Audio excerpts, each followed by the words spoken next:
What is a real Mercedes? When I say that, you think of luxury, of comfort, of refinement, or maybe you think of engineering prowess, attention to detail, reliability, or build quality. You're basically thinking of the Mercedes 300e. Well, what I really meant was the W124 because I could only get hold of the 200e courtesy of my friend. This is probably one of the most definitive Mercedes ever made. It's beautiful, simple, yet elegant and classy. It's so reliable that hundreds of copies still run reliably on roads today, some 40 years later, and so well built that they'll probably be there for 40 more. Look, it's got more longevity than the Queen. Everything in here is the definition of luxury and quality.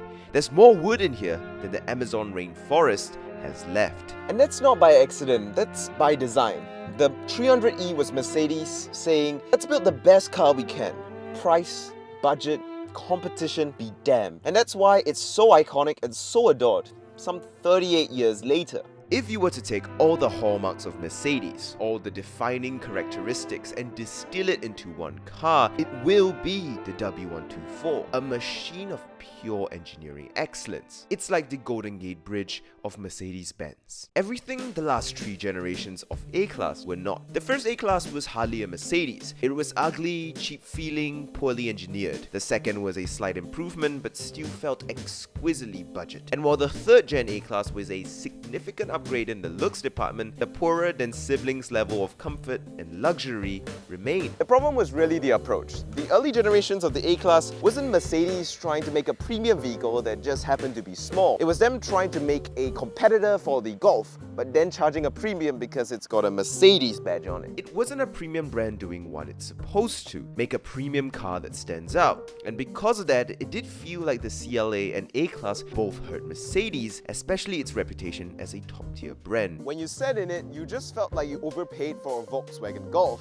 which is not really what you want from a Mercedes, is it? So then, does the new A-Class fix that? This is the base model A180, and some might say it's not fair to test it on its base model, but it doesn't really need the help. Instead of feeling like a souped-up Golf, it feels like a baby S-Class, and that's good. If Mercedes is about luxury, then this lives up to that name. The first A-Class looked a little dreary and generic, and looked like a car from a different family to the C, E, and S classes. This, however, looks sleek, cutting edge, and fits in with everything from the new S to the really new C-Class. The interior too is a notable improvement, with this car having soft, supple materials. This awesome carbon fiber trim, ambient lighting, and these 2 massive screens with Mercedes' rather excellent MBUX system. The seats are snug and supportive, and the switchgear, nice pieces of solid metal. It's a small city car, but it feels properly luxe. The rear seats though are definitely a drawback. You can hardly fit in the back with a reasonably tall driver in the front, and there really isn't space in the middle unless you are a child or Nick Vujicic.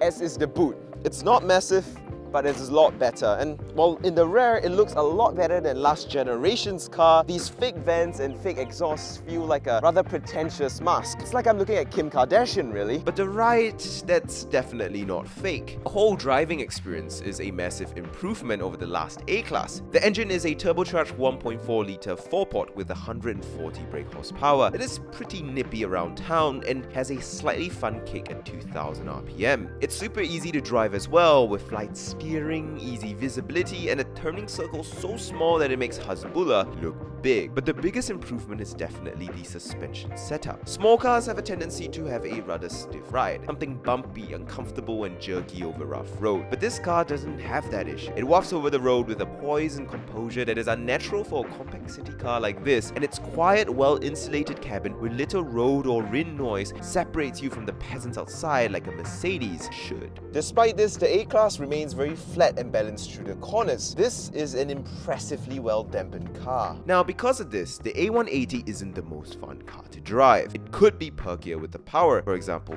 or have a lower seating position. Faster, heavier steering would also be nice too, but that's a job reserved for the AMGs, as they always have been with Mercs. Of course, it's far from perfect. It's too cramped in the back, the price tag is too high for a car that shares its engine with Renault's, and there's still unnecessary points where Mercedes scrimped and saved where they really didn't have to, such as the materials in the down low areas and the exposed metallic door frames. But the thing is, it still feels like a Mercedes, and when paying a premium for the 3-point star, that is important. This makes you feel like you actually get what you pay for. The comfort, the engineering, the historical prowess that this company has. It means that with the current generation A-Class, if you buy one, you're not just paying a premium on the Golf for the badge, but also what the badge means. And that is a great improvement.